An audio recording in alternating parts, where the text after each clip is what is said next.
Television programmes, live Bible studies, गैर मसीहों के मुश्किल तरीन सवालात के जवाब, कई हॉट इश्यूज पर मबनी मुख्तलिफ जबानों में ईमान अफरोज यूट्यूब चैनल, नौजवानों के मसाइल, ऑनलाइन कोर्सेज, मेरी कई कुतुब और कई कुतुब के तराजम, बाइबल मुकद्दस की कई कुतुब की तफासीर और इस बेशकीमत खजाना तक रसाई के लिए राबता कीजिए www.newlifeinstitute.org। खुदावंद यसु मसीह दे पाक बुजुर्ग ते कुदरत वाले नां दे विच मेरे अजीज भाइयों भैनों ते ईमान दे विच बराबर दे शरीक साथियों, इस खुदावंद दे खादम वालों तुसी सारियां दी खिदमत विच अज सलाम पेश करना वा और मैं दिल दियां गहराइयां तू खुदावंद यसु मसीह दा शुक्रगुजार हां जिन्हें मैनू नेरे चू कढ़िया ते लौ विच लेके आया कि उस दीप दे सबबों जिवें मैं रोशनी विच आया उंजी होरां दे लई मैं ओ रोशनी लैके थां थां जाउण वाला होवां। इस गल लई मैं ओदा शुक्र ते ओदी तारीफ करना वा। ते मेरे अजीजो खाब तुसी इस वेले फेसबुक दे कई पेजिस ते हो या यूट्यूब ते या व्हाट्सएप ते या साडे नाल इस वेले टिकटॉक ते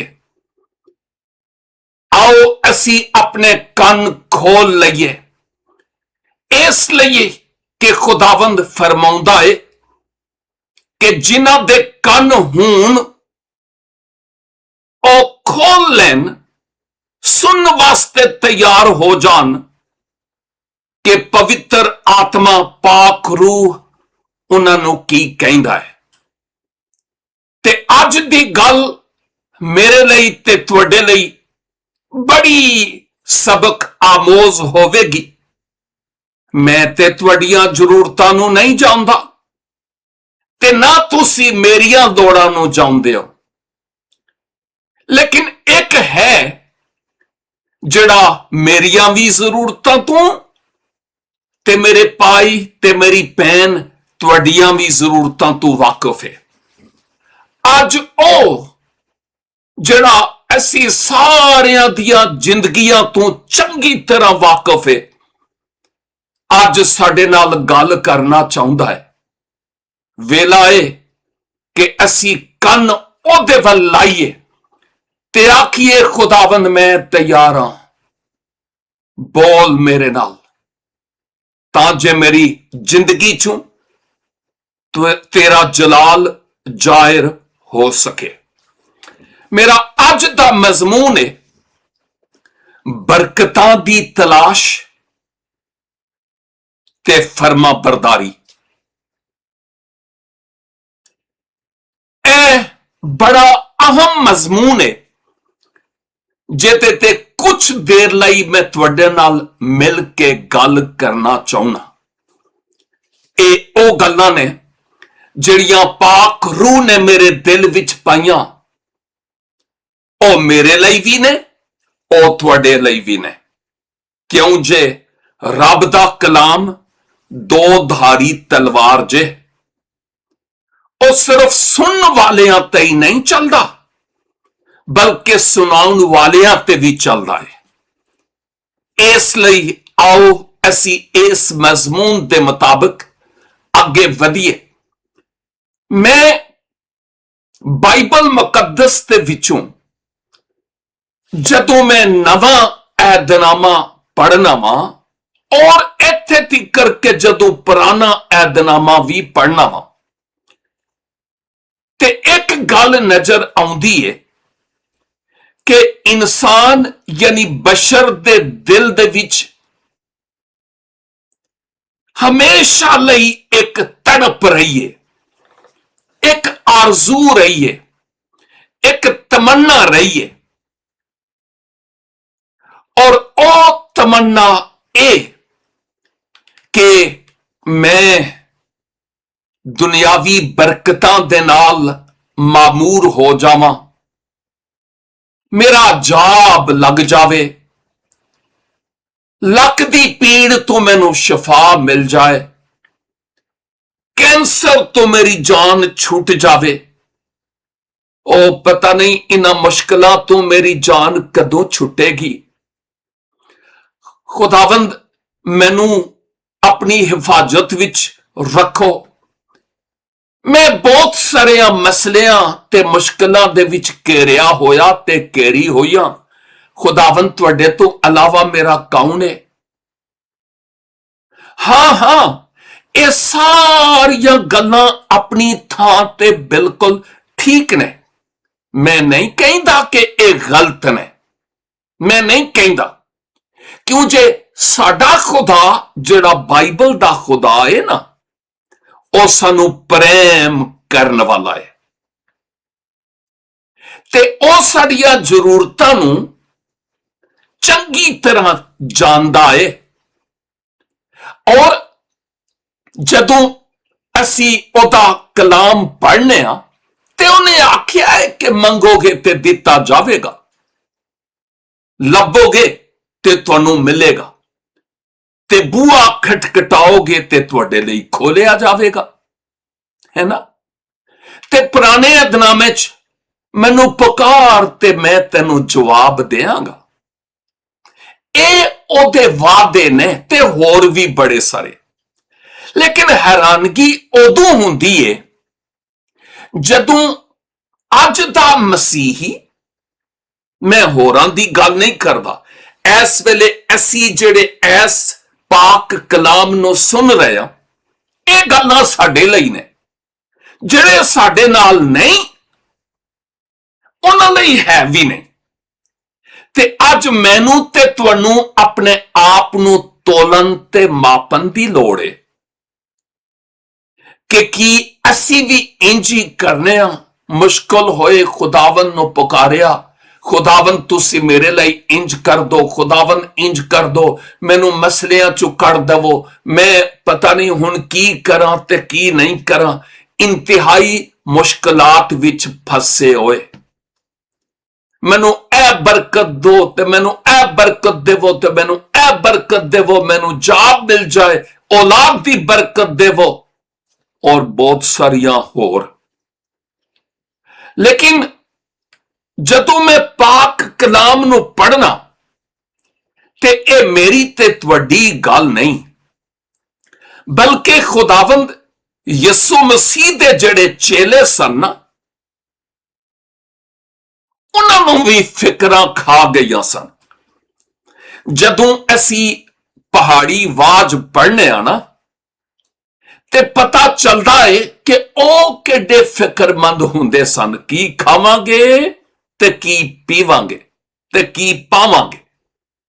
ਹਾਂ, ਤੇ ਫਿਰ ਖੁਦਾਵੰਦ ਯਿਸੂ ਮਸੀਹ ਜਦੋਂ ਉਹਨਾਂ ਦੀਆਂ ਜ਼ਰੂਰਤਾਂ ਤੋਂ ਤੇ ਉਹਨਾਂ ਦੀਆਂ ਜਿਹੜੀਆਂ ਆਹਾਂ ਸਨ, ਜਿਨ੍ਹਾਂ ਚੀਜ਼ਾਂ ਲਈ ਉਹ ਤੜਪਦੇ ਸਨ ਪਏ, ਉਹਨਾਂ ਨੂੰ ਸਾਹਮਣੇ ਰੱਖਦਿਆਂ ਹੋਇਆ ਖੁਦਾਵੰਦ ਯਿਸੂ ਮਸੀਹ ਨੇ ਪਹਾੜੀ ਆਵਾਜ਼ ਵਿੱਚ 6ਵੇਂ ਬਾਬ ਯਾਨੀ ਮਤੀ 6ਵੇਂ ਬਾਬ ਤੇ ਉਹਦੀ 33 ਆਇਤ ਤੁਹਾਡਿਆਂ ਚੋਂ ਬਹੁਤਾਂ ਨੂੰ ਜ਼ਬਾਨੀ ਯਾਦ ਵੀ ਹੈ। ਉੱਥੇ ਖੁਦਾਵੰਦ ਇਹ ਗੱਲ ਉਹਨਾਂ ਨੂੰ ਕਹਿੰਦਾ ਹੈ ਕਿ ਹਾਂ ਤੁਸੀਂ ਇਹਨਾਂ ਇਹ ਮੈਨੂੰ ਚਾਹੀਦਾ ਹੈ, ਇਹ ਚਾਹੀਦਾ ਹੈ, ਇਹ ਚਾਹੀਦਾ ਹੈ, ਇਹ ਸਾਰੀਆਂ ਗੱਲਾਂ ਠੀਕ ਨੇ, ਫਿਕਰਾਂ ਦੇ ਭਾਰ ਤਲੇ ਦੱਬੇ ਹੋਇਓ, ਮੈਨੂੰ ਪਤਾ ਹੈ। ਲੇਕਿਨ ਅੱਗੇ ਕਹਿੰਦੇ ਨੇ ਖੁਦਾਵੰਦ, ਮਗਰ ਪਹਿਲਾਂ ਤੁਸੀਂ ਉਹਦੀ ਬਾਦਸ਼ਾਹੀ ਤੇ ਉਹਦੀ ਰਾਸਤਬਾਜ਼ੀ ਦੀ ਤਲਾਸ਼ ਕਰੋ ਤੇ ਇਹ ਸਾਰੀਆਂ ਚੀਜ਼ਾਂ ਵੀ ਤੁਹਾਨੂੰ ਮਿਲ ਜਾਣਗੀਆਂ। ਆਮੀਨ। ਕੀ ਕਹਿੰਦੇ ਨੇ ਖੁਦਾਵੰਦ ਕਿ ਪਹਿਲਾਂ ਇਹ ਫਿਕਰਾਂ ਤੇ ਤੁਹਾਡੀਆਂ ਹੈ ਨਹੀਂ, ਇਨਕਾਰ ਨਹੀਂ ਕੀਤਾ ਜਾ ਸਕਦਾ। ਤੇ ਪਤਾ ਹੈ ਕਿ ਇਹਨਾਂ ਚੀਜ਼ਾਂ ਦੀ ਤੁਹਾਨੂੰ ਲੋੜ ਹੈ, ਲੇਕਿਨ ਇੰਜ ਕਰੋ ਕਿ ਇੱਕ ਉਸੂਲ ਜੇ, ਔਰ ਉਸੂਲ ਇਹਦੇ ਕਿ ਪਹਿਲਾਂ ਉਹਦੀ ਬਾਦਸ਼ਾਹੀ, ਖੁਦਾ ਦੀ ਬਾਦਸ਼ਾਹੀ ਤੇ ਉਹਦੀ ਰਾਸਤਬਾਜ਼ੀ ਦੀ ਤਲਾਸ਼ ਕਰੋ। ਤੇ ਇਹ ਚੀਜ਼ਾਂ ਜਿਨ੍ਹਾਂ ਲਈ ਤੁਸੀਂ ਫਿਕਰ ਨਾਲ ਸ਼ੂਗਰ ਕਰਵਾ ਬੈਠੇ ਹੋ ਤੇ ਬਲੱਡ ਪ੍ਰੈਸ਼ਰ ਹਾਈ ਹੋ ਗਿਆ, ਇਹ ਫਿਕਰਾਂ ਉਹ ਆਪ ਚੁੱਕ ਲਏਗਾ ਜਦੋਂ ਤੁਸੀਂ ਉਹਦੀ ਬਾਦਸ਼ਾਹੀ ਤੇ ਉਹਦੀ ਰਾਸਤਬਾਜ਼ੀ ਦੀ ਤਲਾਸ਼ ਕਰੋਗੇ। ਤੇ ਇਹ ਪਹਿਲੀ ਗੱਲ ਹੈ ਜਿਹੜੀ ਖੁਦਾਵੰਦ ਯਿਸੂ ਮਸੀਹ ਨੇ ਕੀਤੀ ਹੈ। ਅਸਲ ਵਿੱਚ ਗੱਲ ਇਹ ਆ ਕਿ ਅੱਜ ਦਾ ਮਸੀਹ ਸਿਰਫ ਇਹ ਸੋਚਦਾ ਹੈ, ਇਹ ਨਹੀਂ ਕਿ ਖੁਦਾ ਮੈਨੂੰ ਕੀ ਦੇ ਸਕਦਾ ਹੈ, ਬਲਕਿ ਇਹ ਕਿ ਖੁਦਾ ਮੇਰੇ ਵਸੀਲੇ ਨਾਲ ਕੀ ਕਰ ਸਕਦਾ ਹੈ। ਯਾਨੀ ਇਹ ਸੋਚਣ ਦੀ ਲੋੜ ਹੈ। ਅੱਜ ਦੇ ਮਸੀਹੀ ਨੂੰ ਇਹ ਸੋਚਣ ਦੀ ਲੋੜ ਹੈ ਕਿ ਮੇਰਾ ਖੁਦਾ ਮੇਰੇ ਲਈ ਕੀ ਕਰ ਸਕਦਾ ਹੈ। ਹਾਂ, ਇਹ ਗੱਲ ਤੇ ਆਪਣੀ ਥਾਂ ਠੀਕ ਹੈ, ਲੇਕਿਨ ਇਹ ਵੀ ਜ਼ਰੂਰ ਸੋਚਣ ਦੀ ਗੱਲ ਹੈ ਕਿ ਉਹ ਮੇਰੇ ਵਸੀਲੇ ਤੋਂ ਕੀ ਕਰ ਸਕਦਾ ਹੈ। ਇਹ ਦੋ ਮੁਖਤਲਿਫ ਗੱਲਾਂ ਨੇ। ਤੇ ਯਿਸੂ ਨੇ ਆਖਿਆ ਕਿ ਭਲਿਓ ਲੋਕੋ, ਪਹਿਲਾਂ ਤੁਸੀਂ ਆਸਮਾਨ ਦੀ ਖੁਦਾ ਦੀ ਬਾਦਸ਼ਾਹੀ ਨੂੰ ਤਲਾਸ਼ ਕਰੋ। ਇਹਦਾ ਮਤਲਬ ਇਹ ਹੋਇਆ ਕਿ ਜਦੋਂ ਤੁਸੀਂ ਬਾਦਸ਼ਾਹੀ ਨੂੰ ਤਲਾਸ਼ ਕਰਦੇ ਹੋ ਤੇ ਬਗੈਰ ਬਾਦਸ਼ਾਹ ਦੇ ਬਾਦਸ਼ਾਹੀ ਨਹੀਂ, ਰਾਜੇ ਤੋਂ ਬਗੈਰ ਰਾਜ ਨਹੀਂ। ਤੇ ਪਹਿਲਾਂ ਤੁਸੀਂ ਉਹਦੀ ਬਾਦਸ਼ਾਹੀ ਨੂੰ ਤਲਾਸ਼ ਕਰੋ। ਇਹਦਾ ਮਤਲਬ ਹੈ ਕਿ ਉਸ ਬਾਦਸ਼ਾਹ ਨੂੰ, ਤੇ ਜਦੋਂ ਬਾਦਸ਼ਾਹ ਤੁਹਾਨੂੰ ਮਿਲ ਜਾਵੇਗਾ ਨਾ, ਤੇ ਉਸ ਤੋਂ ਬਾਅਦ ਇਹ ਸਾਰੀਆਂ ਚੀਜ਼ਾਂ ਤੁਹਾਨੂੰ ਮਿਲ ਜਾਣਗੀਆਂ। ਮੈਨੂੰ ਇੱਕ ਛੋਟੀ ਜਿਹੀ ਕਹਾਣੀ ਯਾਦ ਆ ਰਹੀ ਜੇ। ਇੱਕ ਬਾਦਸ਼ਾਹ ਸੀ, ਪਤਾ ਨਹੀਂ ਕਿਹੜੇ ਜ਼ਮਾਨੇ ਦਾ, ਤੇ ਉਹਨੇ ਆਪਣੀ ਰਿਆਇਆ ਦੇ ਵਿੱਚ ਇਹ ਐਲਾਨ ਕੀਤਾ ਹੈ ਕਿ ਫਲਾਂ ਦਿਹਾੜੇ ਉਹ ਜਿਹੜਾ ਵੱਡਾ ਗਰਾਊਂਡ ਹੈ ਨਾ, ਮੇਰੇ ਮਹਿਲ ਦੀ ਇੱਕ ਚੀਜ਼ ਉੱਥੇ ਜਾ ਕੇ ਗਰਾਊਂਡ ਦੇ ਵਿੱਚ ਸਜਾ ਦੇਵੋ। ਉਸ ਤਾਰੀਖ ਤੋਂ ਪਹਿਲਾਂ ਤੇ ਫਿਰ ਮੇਰੀ ਰਿਆਇਆ ਦੇ ਵਿੱਚ ਇਹ ਐਲਾਨ ਕਰੋ ਕਿ ਸਾਰੇ ਲੋਕੋ ਆਓ, ਬਾਦਸ਼ਾਹ ਸਲਾਮਤ ਗਰਾਊਂਡ ਵਿੱਚ ਨੇ, ਔਰ ਜਿਹੜੀਆਂ ਵੀ ਚੀਜ਼ਾਂ ਉੱਥੇ ਗਰਾਊਂਡ ਵਿੱਚ ਨੇ ਬਾਦਸ਼ਾਹ ਸਲਾਮਤ ਕਹਿੰਦੇ ਨੇ। ਜਿਹੜੇ ਹੱਥ ਜਿਹੜੀ ਚੀਜ਼ ਆਉਂਦੀ ਏ ਆਏ ਤੇ ਮੁਫਤ ਫ੍ਰੀ ਵਿੱਚ ਲੈ ਜਾਏ। ਉਹ ਕਹਿੰਦੇ ਨੇ ਮੁਫਤ ਦੀ ਸ਼ਰਾਬ ਤੇ ਕਾਜੀ ਨੂੰ ਵੀ ਹਲਾਲ। ਤੇ ਮੁਫਤ ਦੀ ਗੱਲ ਸੁਣ ਕੇ ਲੋਕੀ ਭੱਜੇ ਆਏ, ਔਰ ਜਦੋਂ ਆਏ, ਜੇ ਕਦੀ ਪਾਕਿਸਤਾਨੀ ਲੋਕ ਹੋਏ ਹੁਣੇ ਤੇ ਕਿਵੇਂ ਆਏ ਹੁਣੇ, ਹੋਏ ਹੋਏ ਹੋਏ ਹੋਏ ਹੋਏ, ਤੁਹਾਨੂੰ ਪਤਾ ਹੈ।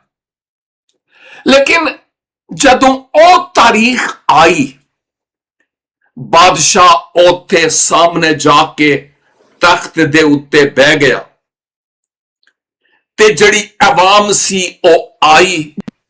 ਉਹਨਾਂ ਨੇ ਨਹੀਂ ਸੋਚਿਆ ਕਿ ਬਾਦਸ਼ਾਹ ਕੀ ਕਹਿੰਦਾ ਹੈ ਜਾਂ ਉਹਦੇ ਅਦਬ ਆਦਾਬ ਦੀ ਲੋੜ ਹੈਗੀ ਹੈ।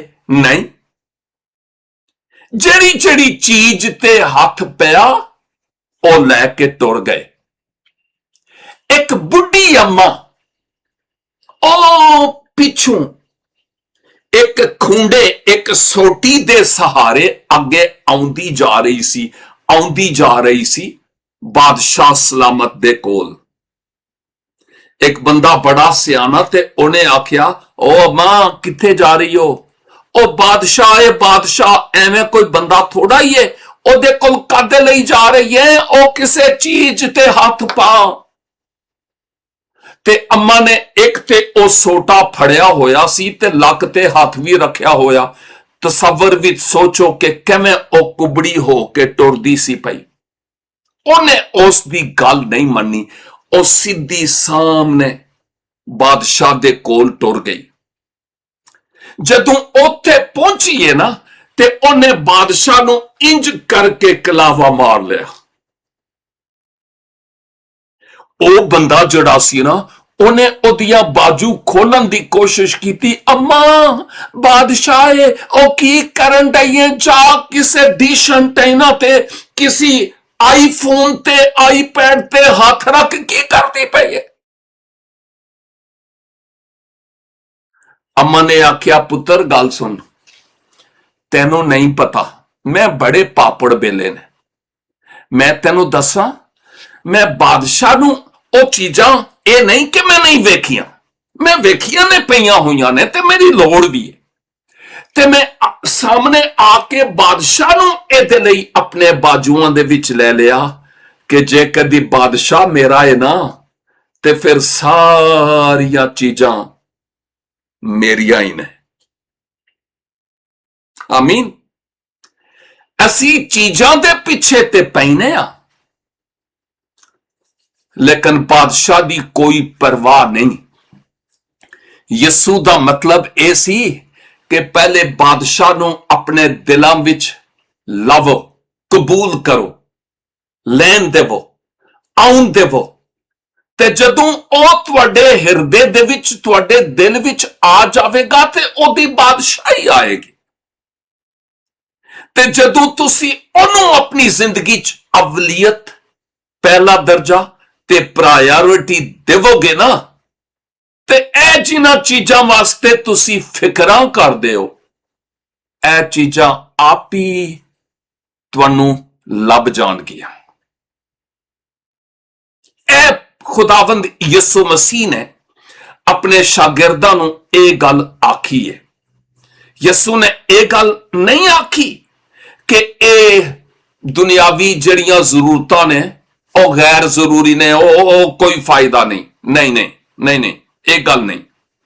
ਯਿਸੂ ਨੇ ਆਖਿਆ, ਹਾਂ ਉਹਨਾਂ ਦੀ ਆਪਣੀ ਥਾਂ ਹੈ, ਲੇਕਿਨ ਪਹਿਲਾਂ ਤੁਸੀਂ ਖੁਦਾ ਦੀ ਬਾਦਸ਼ਾਹੀ ਤੇ ਉਹਦੀ ਰਾਸਤਬਾਜ਼ੀ ਨੂੰ ਤਲਾਸ਼ ਕਰੋ। ਸ਼ਾਇਦ ਮੈਂ ਕੁਝ ਹੀ ਦਿਨ ਪਹਿਲਾਂ ਆਖਿਆ ਸੀ ਕਿ ਅੱਜ ਦਾ ਬੰਦਾ, ਅੱਜ ਦਾ ਮਸੀਹੀ ਸ਼ਿਫਾਵਾਂ ਲੱਭਦਾ ਹੈ, ਉਹ ਸ਼ਾਫੀ ਦੀ ਉਹਨੂੰ ਕੋਈ ਲੋੜ ਨਹੀਂ। ਉਹਨੂੰ ਰਿਜ਼ਕ ਤੇ ਪੈਸੇ ਤੇ ਵੀਜ਼ੇ ਦੀ ਲੋੜ ਹੈ, ਰਜ਼ਾਕ ਦੀ ਕੋਈ ਲੋੜ ਨਹੀਂ। ਉਹਨੂੰ ਬਰਕਤਾਂ ਦੀ ਲੋੜ ਹੈ, ਤੇ ਜਿਹੜਾ ਬਰਕਤਾਂ ਦਾ ਮੰਬੇ ਵੇ ਉਹ ਉਹਨੂੰ ਨਹੀਂ ਪੁੱਛਦਾ। ਪਾਕਿਸਤਾਨ ਦੇ ਵਿੱਚ ਗੱਡੀਆਂ ਦਾ ਇੱਕ ਪੰਜਵਾਂ ਟਾਇਰ ਵੀ ਗੱਡੀ ਦੇ ਵਿੱਚ ਰੱਖਿਆ ਹੁੰਦਾ ਹੈ। ਉਹ ਕਿਉਂ?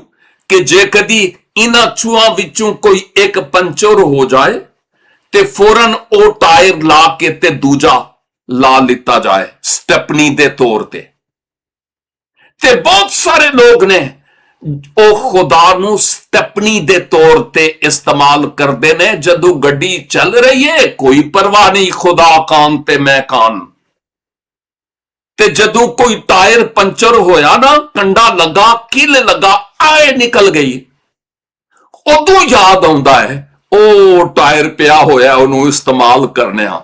ਉਹ ਹੁਣ ਖੁਦਾ ਦਾ ਬੂਆ ਖਟਖਟਾਉਣੇ ਆ ਕਿ ਉਹ ਕੌਣ ਹੈ। ਦੁਬਈ ਵਿੱਚ ਇੱਕ ਭਾਈ ਹੈ, ਹੋ ਸਕਦਾ ਹੈ ਸੁਣ ਵੀ ਰਿਹਾ ਹੋਵੇ। ਉਹ ਜਦੋਂ ਵੀ ਕੋਈ ਮੈਸੇਜ ਕਰਦਾ ਹੈ ਜਾਂ ਆਡੀਓ ਮੈਸੇਜ ਕਰਦਾ ਹੈ, ਉਹ ਮੇਰੀ ਬੀਵੀ ਬਿਮਾਰ ਤੇ ਹਸਪਤਾਲ, ਮੇਰੇ ਲਈ ਦੁਆ ਕਰੋ, ਉਹ ਮੇਰਾ ਮੁੰਡਾ ਬਿਮਾਰ ਹਸਪਤਾਲ, ਉਹ ਮੇਰੀ ਕੁੜੀ ਬਿਮਾਰ, ਉਹਦੇ ਸੈੱਲ ਕੱਟ ਹੋ ਗਏ ਨੇ, ਇਹ ਹੋ ਗਿਆ ਉਹਦੇ ਲਈ। ਕਦੀ ਵੀ ਨਹੀਂ, ਕਦੀ ਵੀ ਨਹੀਂ ਸ਼ੁਕਰਗੁਜ਼ਾਰੀ ਦੀ ਰੂਹ ਆਈ ਤੇ ਅੱਜ ਮੈਨੂੰ ਆਖਿਆ ਭਾਈ ਜਿਹੜੀਆਂ ਦੁਆਵਾਂ ਹੋਈਆਂ ਨੇ ਉਹਨਾਂ ਦਾ ਰਿਜ਼ਲਟ ਤੇ ਦੱਸ ਕੇ ਕੀ ਰਿਜ਼ਲਟ ਨਿਕਲਿਆ ਏ। ਫਿਰ ਉਸ ਤੋਂ ਬਾਅਦ ਅਗਲੀਆਂ ਦਰਖਾਸਤਾਂ ਕਰੀ, ਤੂੰ ਤੇ ਢੇਰ ਲਾਈ ਜਾ ਰਿਹਾ ਹੈ, ਲੇਕਿਨ ਇਹ ਨਹੀਂ ਦੱਸ ਰਿਹਾ ਕਿ ਉਹਨਾਂ ਦੁਆਵਾਂ ਦੇ ਸਬਬੋਂ ਕੰਮ ਕੀ ਹੋਇਆ ਜਾਂ ਕੀ ਨਹੀਂ ਹੋਇਆ। ਕਦੀ ਕਦੀ ਅਸੀਂ ਇਹੋ ਹੀ ਦੁਆ ਕਰਨੇ ਆ, ਖੁਦਾਵੰਦ ਮੈਨੂੰ ਬਰਕਤ ਦੇ, ਇਹ ਕਰ ਤੇ ਉਹ ਕਰ, ਮੈਨੂੰ ਕੁਝ ਨਾ ਕਰਨਾ ਪਏ।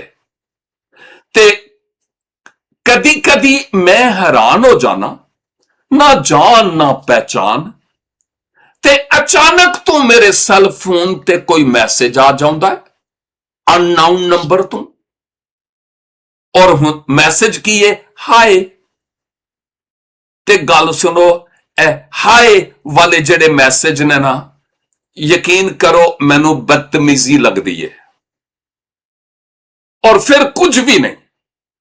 ਤੇ ਜੇ ਕਦੀ ਆਖਰਕਾਰ ਮੈਂ ਪੁੱਛਾਂ ਕਿ ਭਾਈ ਜੀ, ਭੈਣ ਜੀ, ਜਿਹੜੇ ਕੁਝ ਵੀ ਤੁਸੀਂ ਹੋ, ਤੁਸੀਂ ਦੱਸੋ ਤਾਂ ਸਹੀ, ਕੌਣ ਹੋ ਤੁਸੀਂ? ਆਪਣਾ ਤਾਰਫ ਕਰਵਾਓ, ਦੱਸੋ ਤੁਸੀਂ ਕਦੇ ਲਈ ਰਾਬਤਾ ਕੀਤਾ ਹੈ। ਤੇ ਫਿਰ ਜਾ ਕੇ ਉਹ ਖੁੱਲਦੇ ਤੇ ਆਪਣੇ ਦਿਲ ਦੀ ਗੱਲ ਕਰਦੇ ਨੇ, ਤੇ ਪਤਾ ਨਹੀਂ, ਮੈਂ ਸੋਚਣਾ ਮੇਰਾ ਨੰਬਰ ਇਹਨਾਂ ਕੋਲ ਗਿਆ ਤੇ ਕਿਵੇਂ ਗਿਆ ਤੇ ਕਿੱਥੋਂ ਗਿਆ, ਕੋਈ ਜਾਣ ਪਹਿਚਾਨ ਨਹੀਂ। ਬਾਜ਼ ਔਕਾਤ ਖੁਦਾ ਦੇ ਨਾਲ ਸਾਡਾ ਕੋਈ ਤਾਲੁਕ ਵਾਸਤਾ ਰਿਸ਼ਤਾ ਨਹੀਂ ਹੁੰਦਾ, ਤੇ ਜਦੋਂ ਕੋਈ ਮੁਸ਼ਕਲ ਪੈ ਗਈ ਤੇ ਕਾਲ ਮਿਲਾ ਲਈ ਉੱਤੇ। ਇਹ ਤਰੀਕਾਕਾਰ ਠੀਕ ਨਹੀਂ। ਮੈਂ ਸਮਝਣਾ ਵਾਂ ਜਿਹੜੇ ਬਾਲਗ ਯਾਨੀ ਰੂਹਾਨੀ ਮਸੀਹੀ ਨੇ ਨਾ, ਉਹਨਾਂ ਦੀਆਂ ਦੁਆਵਾਂ ਜ਼ਰਾ ਮੁਖਤਲਿਫ ਤਰ੍ਹਾਂ ਦੀਆਂ ਹੁੰਦੀਆਂ ਨੇ।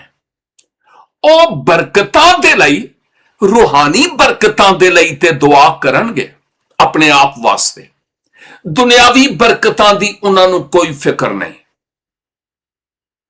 ਉਹਨਾਂ ਨੂੰ ਪਤਾ ਹੈ ਕਿ ਉਹ ਆਪ ਫਿਕਰ ਕਰੇਗਾ।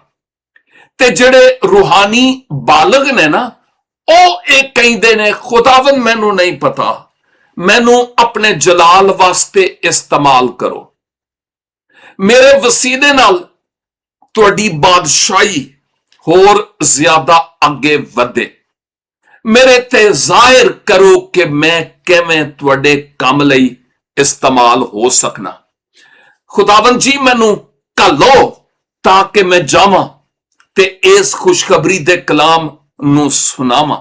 ਇਸ ਲਈ ਕਿ ਜਿਹੜੀਆਂ ਖੁਦਾਵੰਦ ਨੇ ਸਾਨੂੰ ਬਰਕਤਾਂ ਦਿੱਤੀਆਂ ਨੇ, ਉਹ ਸਾਨੂੰ ਆਪਣੇ ਕੋਲ ਸਟੋਰ ਕਰਨ ਲਈ ਨਹੀਂ ਦਿੱਤੀਆਂ। ਉਹਨੇ ਇਹਦੇ ਲਈ ਇਹ ਬਰਕਤਾਂ ਦਿੱਤੀਆਂ ਨੇ ਕਿ ਅਸੀਂ ਇਹਨਾਂ ਬਰਕਤਾਂ ਨੂੰ ਦੂਸਰਿਆਂ ਦੇ ਨਾਲ ਸ਼ੇਅਰ ਕਰਨ ਵਾਲੇ ਹੋਈਏ। ਕਰਾਚੀ ਦੇ ਵਿੱਚ ਇੱਕ ਮਸੀਹੀ ਗ੍ਰੈਜੂਏਟਸ ਦੀ ਤਨਜ਼ੀਮ ਸੀ, ਉਹਦਾ ਨਾਂ ਸੀ GCF, ਗ੍ਰੈਜੂਏਟਸ ਕ੍ਰਿਸਚੀਅਨਸ ਫੈਲੋਸ਼ਿਪ। ਉਹਨਾਂ ਦਾ ਇੱਕ ਮਾਟੋ ਸੀ ਤੇ ਅੰਗਰੇਜ਼ੀ ਚ ਸੀ ਕਿ someone has built you, now you build someone। ਕਿ ਕਿਸੇ ਨੇ ਤੈਨੂੰ ਬਣਾਇਆ ਏ, ਤਾਬੀਰ ਕੀਤਾ ਏ, ਤੇ ਹੁਣ ਤੂੰ ਕਿਸੇ ਨੂੰ ਤਾਮੀਰ ਕਰ, ਕਿਸੇ ਦੇ ਕੰਮ ਕਰ, ਬਣਾ ਕਿਸੇ ਨੂੰ। ਔਰ ਮੈਂ ਸਮਝਣਾ ਵਾਂ ਕਿ ਅਸੀਂ ਉਹ ਮਸੀਹੀ ਹਾਂ, ਅਸੀਂ ਇਹ ਕਹਿੰਦੇ ਆ, ਆਨ ਦੋ ਜੰਨਾ ਆ ਸਕਦਾ ਹੈ, ਆਨ ਦੋ ਜੰਨਾ ਆ ਸਕਦਾ ਹੈ, ਲੇਕਿਨ ਇਹ ਜਾਵੇ ਨਾ ਕਿਧਰੇ। ਮੈਨੂੰ ਕੋਈ ਇਹਨਾਂ ਨੂੰ ਇਸਤੇਮਾਲ ਕਰਨ ਦੇ ਲਈ ਨਾ ਆਖੇ, ਇਹਨਾਂ ਬਰਕਤਾਂ ਦੇ ਲਈ, ਉਦੋਂ ਇਹ ਬੜੀ ਹੈਰਾਨਗੀ ਦੀ ਗੱਲ ਹੁੰਦੀ ਹੈ। ਖੁਦਾਵੰਦ ਯਿਸੂ ਮਸੀਹ ਨੇ ਸਾਨੂੰ ਜਿੱਥੇ ਬਹੁਤ ਸਾਰੀ ਤਾਲੀਮ ਦਿੱਤੀ ਹੈ, ਉਹਨੇ ਸਾਨੂੰ ਇਹੋ ਹੀ ਗੱਲ ਨਹੀਂ ਆਖੀ ਕਿ ਮੰਗਤੂ ਬਣ ਜਾਓ ਤੇ ਮੰਗਦੇ ਰਹੋ। ਨਾ ਨਾ, ਉਹਨੇ ਸਾਨੂੰ ਕੁਝ ਕਰਨ ਵਾਸਤੇ ਵੀ ਆਖਿਆ ਹੈ।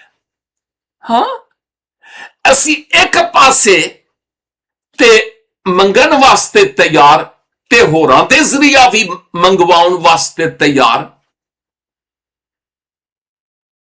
ਲੇਕਿਨ ਜਿਹੜਾ ਕੁਝ ਉਹਨੇ ਕਰਨ ਵਾਸਤੇ ਆਖਿਆ ਹੈ ਉਹ ਕਰਨ ਵਿੱਚ ਸਾਨੂੰ ਮੌਤ ਪੈਂਦੀ ਹੈ।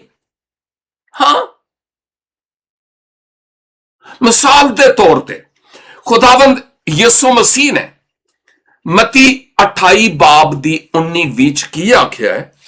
ਉਹਨੇ ਇਹ ਗੱਲ ਬੜੀ ਵਾਜ਼ੇ ਤੌਰ ਤੇ ਆਖੀ ਹੈ, ਤੇ ਤੁਸੀਂ ਜਾ ਕੇ ਸਾਰੀਆਂ ਕੌਮਾਂ ਨੂੰ ਚੇਲੇ ਬਣਾਓ ਤੇ ਉਹਨਾਂ ਨੂੰ ਬਾਪ ਤੇ ਬੇਟੇ ਤੇ ਪਾਕ ਰੂਹ ਦੇ ਨਾਮ ਵਿੱਚ ਬਪਤਿਸਮਾ ਦੇਵੋ ਤੇ ਉਹਨਾਂ ਨੂੰ ਇਹ ਤਾਲੀਮ ਦੇਵੋ ਕਿ ਉਹਨਾਂ ਸਾਰੀਆਂ ਗੱਲਾਂ ਤੇ ਅਮਲ ਕਰਨ ਜਿਨ੍ਹਾਂ ਦਾ ਮੈਂ ਤੁਹਾਨੂੰ ਹੁਕਮ ਦਿੱਤਾ ਹੈ, ਤੇ ਵੇਖੋ ਮੈਂ ਦੁਨੀਆ ਦੇ ਅੰਤ ਤੀਕਰ ਤੁਹਾਡੇ ਨਾਲ ਹਾਂ। ਉਹਨੇ ਆਖਿਆ ਜਾਓ ਤੇ ਕੌਮਾਂ ਨੂੰ ਸ਼ਾਗਿਰਦ ਬਣਾਓ, ਚੇਲੇ ਬਣਾਓ। ਇੱਕ ਕੰਮ ਤੇ ਐਸੀ ਜ਼ੋਰ ਦਿੱਤਾ ਹੋਇਆ ਹੈ, ਉਹ ਜੀ ਮੈਂ ਬੜਾ ਦੁਆਗੋ, ਉਹ ਬਹੁਤ ਅੱਛੀ ਗੱਲ ਹੈ, ਜ਼ਬਰਦਸਤ।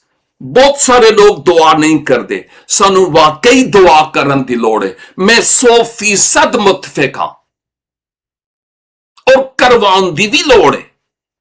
ਲੇਕਿਨ ਦੂਜੇ ਪਾਸੇ ਇਹ ਵੇ ਕਿ ਜਦੋਂ ਸਾਨੂੰ ਰੱਬ ਬਰਕਤਾਂ ਦਿੰਦਾ ਹੈ ਤੇ ਉਸ ਤੋਂ ਬਾਅਦ ਅਸੀਂ ਆਪਣੇ ਖੁਦਾਵੰਦ ਦੇ ਲਈ ਕਿੰਨੇ ਇਸਤੇਮਾਲ ਹੋਣੇ ਆ ਔਰ ਕਿੰਨੇ ਅਸੀਂ ਤਿਆਰ ਹੋਣੇ ਆ ਕਿ ਉਹਦੇ ਲਈ ਕੁਝ ਕੰਮ ਕਰਨ ਵਾਲੇ ਹੋਈਏ। ਉਹਨੇ ਇਹ ਗੱਲ ਨਹੀਂ ਆਖੀ ਕਿ ਜਾਓ ਤੇ ਹੋਰ ਬਰਕਤਾਂ ਬਟੋਰਦੇ ਟੁਰੀ ਜਾਓ ਦੁਨਿਆਵੀ ਤੌਰ ਤੇ, ਨਹੀਂ। ਉਹਨੇ ਆਖਿਆ ਜਾਓ, ਸ਼ਾਗਿਰਦ ਬਣਾਓ ਤੇ ਉਹਨਾਂ ਨੂੰ ਤਾਲੀਮ ਦੇਵੋ। ਇਹ ਕਿਹਨਾਂ ਲਈ ਹੁਕਮ ਸੀ?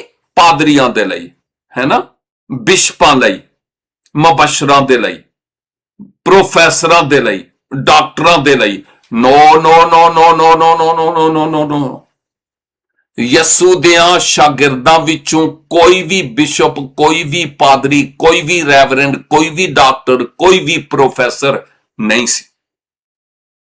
ਉਹ ਸਾਰੇ ਸ਼ਾਗਿਰਦ ਸਨ। ਤੇ ਜੇ ਕਦੀ ਅੱਜ ਅਸੀਂ ਆਪਣੇ ਆਪ ਨੂੰ ਖੁਦਾਵੰਦ ਯਿਸੂ ਮਸੀਹ ਦੇ ਸ਼ਾਗਿਰਦ ਆਖਨੇ ਆ ਕਿ ਅਸੀਂ ਉਹਦੇ ਸ਼ਾਗਿਰਦ ਆ, ਤੇ ਉਹ ਹੁਕਮ ਅੱਜ ਮੇਰੇ ਲਈ ਤੇ ਤੁਹਾਡੇ ਲਈ ਵੀ ਹੈ ਕਿ ਜਾਓ ਭਾਈ, ਜਾਓ, ਬੈਠੇ ਨਾ ਰਹੋ। ਉਹ ਮੱਛਲੀਆਂ ਹੜ ਵਿੱਚ ਨਹੀਂ ਆਉਂਦੀਆਂ, ਜਾਓ ਜੋਹੜ ਤੇ, ਤਲਾਬ ਵਿੱਚ, ਸਮੁੰਦਰ ਵਿੱਚ, ਦਰਿਆ 'ਚ, ਉੱਥੇ ਤੁਹਾਨੂੰ ਮਿਲਣਗੀਆਂ। ਇੱਥੇ ਸਿਰਫ ਕੱਠੇ ਤੇ ਕੁੰਡੀ ਪਾ ਕੇ ਬੈਠਾ ਹੋਇਆ ਗੱਲ ਨਹੀਂ ਬਣੇਗੀ, ਜਾਣਾ ਪਏਗਾ। ਜਾਓ। ਔਰ ਇਹ ਜਾਣ ਦੇ ਵਾਸਤੇ ਨਾ ਸਿਰਫ ਮਤੀ 'ਚ ਬਲਕਿ ਮਰਕਸ ਵਿੱਚ ਤੇ ਅਮਾਲ 1:8 ਵਿੱਚ ਵੀ ਸਾਨੂੰ ਵਾਜ਼ੇ ਤੌਰ ਤੇ ਜ਼ਿਕਰ ਮਿਲਦਾ ਹੈ ਕਿ ਤੁਸੀਂ ਜਾਓ। ਖੁਦਾ ਦੀ ਬਾਦਸ਼ਾਹੀ ਉਦੋਂ ਹੀ ਕਾਇਮ ਹੁੰਦੀ ਹੈ ਜਦੋਂ ਇਮਾਨਦਾਰ ਆਖੇ ਖੁਦਾਵੰਦ ਮੈਂ ਹਾਜ਼ਰ ਹਾਂ, ਮੈਨੂੰ ਕਰ ਲਓ। ਹੁਣ ਮੇਰੀ ਤੇ ਤੁਹਾਡੀ ਜ਼ਿੰਮੇਵਾਰੀ ਕੀ ਹੈ? ਇਹ ਉਹ ਆਖਰੀ ਗੱਲ ਹੈ ਜਿਹਦੇ ਤੇ ਅੱਜ ਅਸੀਂ ਸੋਚ ਰਹੇ ਹਾਂ। ਵੇਖੋ, ਹਰ ਬਰਕਤ ਜਿਹੜੀ ਖੁਦਾਵੰਦ ਸਾਨੂੰ ਦਿੰਦੇ ਨੇ ਨਾ, ਉਹ ਬਰਕਤ ਸਾਨੂੰ ਜ਼ਿੰਮੇਦਾਰ ਵੀ ਠਹਿਰਾਉਂਦੀ ਹੈ। ਹਰ ਬਰਕਤ ਜਿਹੜੀ ਖੁਦਾਵੰਦ ਸਾਨੂੰ ਦਿੰਦੇ ਨੇ, ਨਿਆਮਤਾਂ ਦਿੰਦੇ ਨੇ, ਤਜਰਬਾਤ ਸਾਡੀ ਜ਼ਿੰਦਗੀ 'ਚ ਹੁੰਦੇ ਨੇ, ਸਾਡੇ ਵਸਾਇਲ ਨੇ, ਔਰ ਸਾਡੀ ਜ਼ਿੰਦਗੀ 'ਚ ਜਿਹੜਾ ਕੁਝ ਵੀ ਹੁੰਦਾ ਹੈ, ਮੁਖਤਲਿਫ ਮੌਕੇ ਖੁਦਾਵੰਦ ਫਰਾਹਮ ਕਰਦੇ ਨੇ। ਇਹ ਸਭ ਕੁਝ ਸਾਨੂੰ ਜ਼ਿੰਮੇਦਾਰ ਵੀ ਠਹਿਰਾਉਂਦਾ ਹੈ। ਵਚਨ ਵਿੱਚ, ਕਲਾਮ ਵਿੱਚ ਲਿਖਿਆ ਹੈ, ਉਹ ਤੁਹਾਡੇ ਚੋਂ ਬਹੁਤੇ ਉਸਤਾਦ ਨਾ ਬਣਨ, ਇਸ ਲਈ ਕਿ ਉਹਨਾਂ ਦੀਆਂ ਜ਼ਿੰਮੇਦਾਰੀਆਂ ਬੜੀਆਂ ਨੇ, ਤੇ ਜੇ ਕਦੀ ਉਹਨਾਂ ਜ਼ਿੰਮੇਦਾਰੀਆਂ ਨੂੰ ਪੂਰਾ ਨਹੀਂ ਨਾ ਕਰੋਗੇ ਤੇ ਫਿਰ ਸਜ਼ਾ ਪਾਓਗੇ। ਤੇ ਇਹੋ ਹੀ ਗੱਲ ਹੈ ਕਿ ਜਦੋਂ ਰੱਬ ਸਾਨੂੰ ਬਰਕਤਾਂ ਦਿੰਦਾ ਏ, ਖਾਓ ਜਿਸਮਾਨੀ ਨੇ ਜਾਂ ਰੂਹਾਨੀ ਨੇ, ਤੇ ਉਹ ਇਹਦੇ ਲਈ ਦਿੰਦਾ ਹੈ ਕਿ ਅਸੀਂ ਉਹਦੀ ਬਾਦਸ਼ਾਹੀ ਦੇ ਲਈ ਉਹਨਾਂ ਨੂੰ ਇਸਤੇਮਾਲ ਕਰਨ ਵਾਲੇ ਹੋਈਏ। ਅਸੀਂ ਇਸਤੇਮਾਲ ਨਹੀਂ ਕਰਦੇ ਤੇ ਫਿਰ ਸਾਨੂੰ ਸਜ਼ਾ ਮਿਲੇਗੀ ਬਮੁਤਾਬਕ ਉਸ ਆਇਤ ਦੇ ਜਿਹਦੇ ਵਿੱਚ ਇਹ ਗੱਲ ਆਈ ਹੈ। ਔਰ ਅਫਸੋਸ ਨਾਲ ਕਹਿਣਾ ਪੈਂਦਾ ਹੈ ਕਿ ਬਹੁਤ ਸਾਰੇ ਲੋਕ ਬਹਿਰੇ ਮੁਰਦਾਰ ਵਾਂਗਰ ਨੇ, ਜਿਹਦੇ ਵਿੱਚ ਪਾਣੀ ਜਾਉਂਦਾ ਹੈ, ਚੀਜ਼ਾਂ ਜਾਉਂਦੀਆਂ ਨੇ, ਉਹ ਲੈਂਦਾ ਰਹਿੰਦਾ ਹੈ, ਲੇਕਿਨ ਉਹਦੇ ਵਿੱਚੋਂ ਕੱਖ ਵੀ ਨਹੀਂ ਨਿਕਲਦਾ, ਕਿਉਂਕਿ ਮੁਰਦਾਰ ਹੈ, ਮੁਰਦਾ, ਕੁਝ ਨਹੀਂ ਨਿਕਲਦਾ ਉਹਦੇ ਤੋਂ, ਲੇਕਿਨ ਉਹ ਲੈਂਦਾ ਰਹਿੰਦਾ ਹੈ। ਆਨ ਦੋ ਸਭ ਕੁਝ, ਸ਼ਿਪ ਵੀ ਆਨ ਦੋ ਤੇ ਮਛਲੀਆਂ ਵੀ ਤੇ ਜਿਹੜਾ ਕੁਝ ਵੀ ਉਹ ਆਨ ਦੋ, ਲੇਕਿਨ ਉਹ ਦਿੰਦਾ ਕੁਝ ਨਹੀਂ। ਔਰ ਬਹੁਤ ਸਾਰੇ ਅੱਜ ਦੇ ਮਸੀਹੀ ਨੇ, ਸ਼ਾਇਦ ਸਾਡੇ ਚੋਂ ਵੀ, ਕਿ ਅਸੀਂ ਇਹੋ ਹੀ ਗੱਲ ਕਹਿੰਦੇ ਆ, ਉਹ ਮੈਨੂੰ ਮਿਲਦਾ ਜਾਏ। ਅਕਾਊਂਟੇਬਲ ਜਵਾਬ ਦੇ, ਮੇਰੇ ਕੋਲੋਂ ਕੋਈ ਨਾ ਪੁੱਛੇ ਅਕਾਊਂਟੇਬਿਲਿਟੀ ਕਿ ਇਹ ਕੀ ਹੈ। ਮੈਂ ਸਮਝਣਾ ਵਾਂ ਕਿ ਇਹ ਕਹਿਣ ਦੇ ਬਜਾਏ ਕਿ ਮੇਰੇ ਲਈ ਕੌਣ ਦੁਆ ਕਰੇ,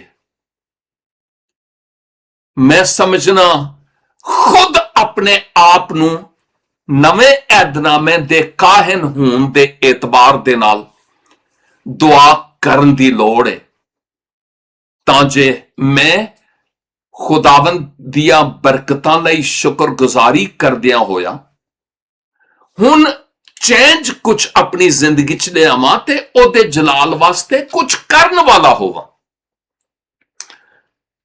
ਜਿਹੜੀ ਗਲੀਲ ਦੀ ਝੀਲ ਜੇ ਨਾ, ਗਲੀਲ ਦੀ ਝੀਲ, ਉਹਦੇ ਵਿੱਚ ਮਛਲੀਆਂ ਵੀ ਨੇ ਤੇ ਪਾਣੀ ਵੀ ਹੈ ਤੇ ਸਭ ਕੁਝ ਹੈ, ਕਸ਼ਤੀਆਂ ਚਲਦੀਆਂ ਨੇ। ਯਸੂ ਦੇ ਵੇਲੇ ਵੀ ਇੰਜੀ ਸੀ ਤੇ ਅੱਜ ਵੀ ਹੈ, ਇਸ ਲਈ ਕਿ ਉਹਦਾ ਪਾਣੀ ਵਗਦਾ ਰਹਿੰਦਾ ਹੈ। ਹੁਣ ਝੀਲ ਵਿੱਚੋਂ ਇੱਕ ਛੋਟਾ ਦਰਿਆ ਯਰਦਨ ਨਿਕਲ ਕੇ ਤੇ ਤੱਲੇ ਬਹਿਰੇ ਮੁਰਦਾਰ ਦੇ ਵਿੱਚ ਜਾ ਪੈਂਦਾ ਹੈ। ਉਧਰ ਗਲੀਲ ਦੀ ਝੀਲ, ਅੰਗਰੇਜ਼ੀ ਚ ਸੀ ਆਫ ਗਲੀਲੀਏ, ਔਰ ਇਧਰ ਬਹਿਰੇ ਮੁਰਦਾਰ ਡੈਡ ਸੀ ਹੈ। ਹਾਂ, ਗਲੀਲ ਦੀ ਝੀਲ ਵਿੱਚ ਪਾਣੀ ਆਉਂਦਾ ਤੇ ਅੱਗੇ ਜਾਂਦਾ ਹੈ ਤੇ ਉਹ ਹਰ ਇੱਕ ਚੀਜ਼ ਉੱਤੇ ਜਿਉਂਦੀ ਹੈ, ਮਛਲੀਆਂ ਨੇ, ਸਭ ਕੁਝ ਹੈ, ਇਨਸਾਨ ਵੀ ਉੱਥੇ ਕਿਸ਼ਤੀਆਂ ਤੇ ਘੁੰਮਦੇ ਨੇ, ਹੁਣ ਵੀ ਸੈਰ ਕਰਨ ਵਾਸਤੇ ਲੋਕੀ ਜਾਂਦੇ ਨੇ। ਲੇਕਿਨ ਜਿਹੜਾ ਬਹਿਰੇ ਮੁਰਦਾਰ ਹੈ ਨਾ, ਉੱਥੇ ਕੋਈ ਨਹੀਂ ਜਾਂਦਾ, ਇਸ ਲਈ ਕਿ ਜਿਹੜਾ ਜਾਂਦਾ ਉਹ ਮੁੜ ਕੇ ਵਾਪਸ ਨਹੀਂ ਆਉਂਦਾ। ਹਰ ਇੱਕ ਚੀਜ਼ ਨੂੰ ਆਪਣੇ ਆਪ ਵਿੱਚ ਉਹ ਲੈ ਲੈਂਦਾ ਹੈ। ਅੱਜ ਮੇਰੇ ਲਈ ਤੇ ਤੁਹਾਡੇ ਲਈ ਮੌਕਾ ਹੈ ਕਿ ਅਸੀਂ ਆਪਣੇ ਆਪ ਤੇ ਗੌਰ ਕਰੀਏ ਕਿ ਕੀ ਮੈਂ ਗਲੀਲ ਦੀ ਝੀਲ ਵਾਂਗਰ ਹਾਂ, ਜ਼ਿੰਦਾ ਪਾਣੀ ਵਾਂਗਰ, ਔਰ ਜਾਂ ਮੈਂ ਫਿਰ ਬਹਿਰੇ ਮੁਰਦਾਰ ਵਾਂਗਰ। ਔਰ ਕਈ ਇਹੋ ਜਿਹੇ ਵੀ ਮਸੀਹੀ ਨੇ ਕਿ ਉਸ ਪੰਚ ਵਾਂਗਰ ਨੇ, ਫੂਮ ਵਾਂਗਰ। ਪਾਣੀ ਡਿੱਗ ਜਾਏ ਤੇ ਫੋਮ ਰੱਖਿਆ ਤੇ ਉਹ ਸਾਰਾ ਪਾਣੀ ਚੂਸ ਲਏਗਾ, ਤੇ ਫੋਮ ਉਹ ਪਾਣੀ ਛੱਡੇਗਾ ਨਹੀਂ ਜਦੋਂ ਤੀਕਰ ਉਹਨੂੰ ਨਿਚੋੜਿਆ ਨਾ ਜਾਵੇ। ਤੇ ਕਈ ਮਸੀਹੀ ਇਹੋ ਨੇ, ਜਦੋਂ ਉਹ ਦੁੱਖਾਂ ਦੀ ਮੁੱਠੀ ਵਿੱਚ ਆ ਨਾ ਜਾਣ, ਮੁਸੀਬਤ ਦੀ ਮੁੱਠੀ ਚ ਆ ਨਾ ਜਾਣ, ਉਦੋਂ ਤੀਕਰ ਉਹਨਾਂ ਨੂੰ ਰੱਬ ਨਜ਼ਰ ਨਹੀਂ ਆਉਂਦਾ।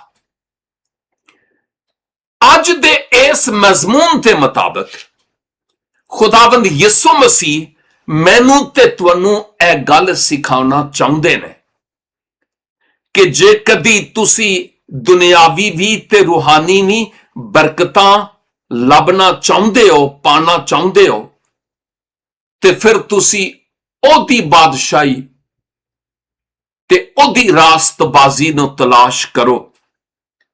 ਤੇ ਫਿਰ ਇਹ ਚੀਜ਼ਾਂ, ਇਹ ਮਾਮੂਲੀ ਚੀਜ਼ਾਂ ਨੇ।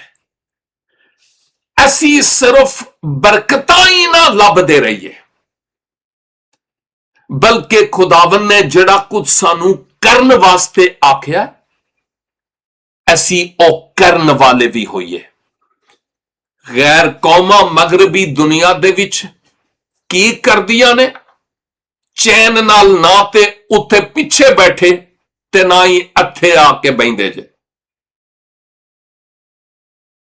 ਕੁਝ ਵੀ ਨਹੀਂ ਪਤਾ ਤੇ ਫਿਰ ਵੀ ਸ਼ੋਰ ਸ਼ਰਾਬਾ ਦੁਨੀਆ ਨੂੰ ਵਖਤਾ ਪਾ ਛੜਿਆ। ਤੇ ਅਸੀਂ ਜਿਹੜੇ ਬਾਦਸ਼ਾਹ ਦੇ ਫਰਜ਼ੰਦਾਂ, ਨੂਰ ਤੇ ਦੀਪ ਸਾਡਿਆਂ ਹੱਥਾਂ 'ਚ, ਬਾਦਸ਼ਾਹ ਦੇ ਨਾਲ ਸਾਡਾ ਤਾਲੁਕ ਹੈ, ਸੁਲ੍ਹਾ ਦੀ ਖੁਸ਼ਖਬਰੀ ਸਾਡੇ ਕੋਲ ਹੈ। ਲੋਕਾਂ ਨੂੰ ਮੌਤ ਦੇ ਮੂੰਹ ਤੋਂ ਕੱਢਣ ਵਾਸਤੇ ਤੇ ਜ਼ਿੰਦਗੀ ਦੀ ਰਾਹ 'ਚ ਪਾਉਣ ਵਾਸਤੇ ਖੁਸ਼ਖਬਰੀ ਦਾ ਕਲਾਮ ਸਾਡੇ ਕੋਲ ਹੈ। ਲੇਕਿਨ ਪਤਾ ਨਹੀਂ ਅਸੀਂ ਕਾਦੇ ਲਈ ਮੂੰਹ ਨਹੀਂ ਖੋਲਦੇ। ਗਿਰਜੇ ਦੇ ਅੰਦਰ ਤੇ ਅਸੀਂ ਨੱਚ ਨੱਚ ਕੇ ਕੁੱਦ ਕੇ ਟਹਿੰਦੇ ਆ ਤੇ ਉੱਠਦੇ ਆ ਤੇ ਕੀ ਕਰਨੇ ਆ ਤੇ ਗੈਰ ਜ਼ਬਾਨਾਂ ਵੀ ਬੋਲਨੇ ਆ। ਉਦੋਂ ਤਾਂ ਬੜੇ ਪਾਕ ਰੂਹ ਦੇ ਨਾਲ ਅਸੀਂ ਭਰੇ ਹੁੰਦੇ ਆ ਤੇ ਗਿਰਜੇ ਤੋਂ ਨਿਕਲਣ ਤੋਂ ਬਾਅਦ ਉਹ ਪਾਕ ਰੂਹ ਕਿੱਥੇ ਜਾਂਦਾ ਹੈ? ਇਹੋ ਹੀ ਤੋਂ ਸੋਚਣ ਵਾਲੀ ਗੱਲ ਜੇ। ਪਾਕ ਰੂਹ ਬੁਜ਼ਦਿਲੀ ਦਾ ਰੂਹ ਨਹੀਂ ਜੇ, ਉਹ ਦਲੇਰੀ ਦਾ ਰੂਹ ਹੈ। ਤੇ ਜੇ ਕਦੀ ਪਾਕ ਰੂਹ ਹੈ ਤੇ ਅਸੀਂ ਨਿਰੇ ਡਰਾਮੇ ਕਰਨੇ ਆ ਤੇ ਸਭ ਕੁਝ ਝੂਠ ਤੇ ਬੁਤਲਾਨ ਹੈ, ਕੁਝ ਵੀ ਨਹੀਂ, ਮੈਂ ਕੁਝ ਵੀ ਨਹੀਂ। ਫਿਰ ਲੇਕਿਨ ਅਗਰ ਪਾਕ ਰੂਹ ਹੈ ਤੇ ਨਜ਼ਰ ਆਉਂਦਾ ਹੈ ਕਿ ਵਾਕਈ ਉਸ ਪਾਕ ਰੂਹ ਦੇ ਵਸੀਲੇ ਨਾਲ ਖੁਦਾਵੰਦ ਪਰਮੇਸ਼ਵਰ ਮੇਰੀ ਜ਼ਿੰਦਗੀ 'ਚੋਂ ਕੰਮ ਲੈਂਦਾ ਹੈ, ਕੰਮ ਕਰ ਰਿਹਾ ਹੈ, ਤੇ ਨਜ਼ਰ ਆਵੇਗਾ। ਚੰਨ ਚੜ੍ਹਦਾ ਹੈ ਤੇ ਸਾਰਿਆਂ ਨੂੰ ਨਜ਼ਰ ਆਉਂਦਾ ਹੈ। ਤੇ ਇਸ ਲਈ ਇਹ ਬਹੁਤ ਜ਼ਰੂਰੀ ਗੱਲ ਹੈ ਕਿ ਅਸੀਂ ਸਿਰਫ ਲੱਭਦੇ ਨਾ ਰਹੀਏ, ਬਲਕਿ ਜਿਹੜਾ ਕੁਝ ਸਾਡੇ ਕੋਲ ਹੈ ਅਸੀਂ ਉਹਦਾ ਹਿਸਾਬ ਦੇਣ ਵਾਲੇ ਵੀ ਹੋਈਏ, ਉਹਨੂੰ ਇਸਤੇਮਾਲ ਕਰਨ ਵਾਲੇ ਹੋਈਏ। ਉਹਨੇ ਸਾਨੂੰ ਭਿਖਾਰੀ ਨਹੀਂ ਬਣਾਇਆ, ਉਹਨੇ ਸਾਨੂੰ ਸ਼ਾਹਜ਼ਾਦੇ ਤੇ ਸ਼ਾਹਜ਼ਾਦੀਆਂ ਬਣਾਇਆ। ਤੇ ਆਓ ਅਸੀਂ ਦਲੇਰੀ ਦੇ ਨਾਲ ਇਸ ਖੁਸ਼ਖਬਰੀ ਦੇ ਕਲਾਮ ਨੂੰ ਦੂਜਿਆਂ ਕੋਲ ਲੈ ਕੇ ਜਾਵਾਂ, ਤਾਂ ਜੇ ਉਹ ਵੀ ਹਨੇਰੇ ਚੋਂ ਨਿਕਲ ਕੇ ਰੋਸ਼ਨੀ 'ਚ ਆ ਜਾਣ ਤੇ ਅੰਤ ਜੀਵਨ ਪਾਉਣ ਵਾਲੇ ਹੋਣ। ਬੜੀ ਮਿਹਰਬਾਨੀ ਗੌਰ ਦੇ ਨਾਲ ਇਹਨਾਂ ਗੱਲਾਂ ਨੂੰ ਸੁਣਨ ਵਾਸਤੇ ਤੇ ਬਰਦਾਸ਼ਤ ਕਰਨ ਵਾਸਤੇ। ਪ੍ਰਾਰਥਨਾ ਹੈ ਕਿ ਪਰਮੇਸ਼ਵਰ ਜੀ ਤੁਹਾਨੂੰ ਕਨੇਰੀ ਬਰਕਤ ਦੇਵੇ ਤੇ ਸਾਨੂੰ ਹੁਣ ਫਜ਼ਲ ਦੇਵੇ ਕਿ ਅਸੀਂ ਕੁਝ ਕਰ ਦਿਖਾਉਣ ਵਾਲੇ ਹੋਈਏ। God bless you all.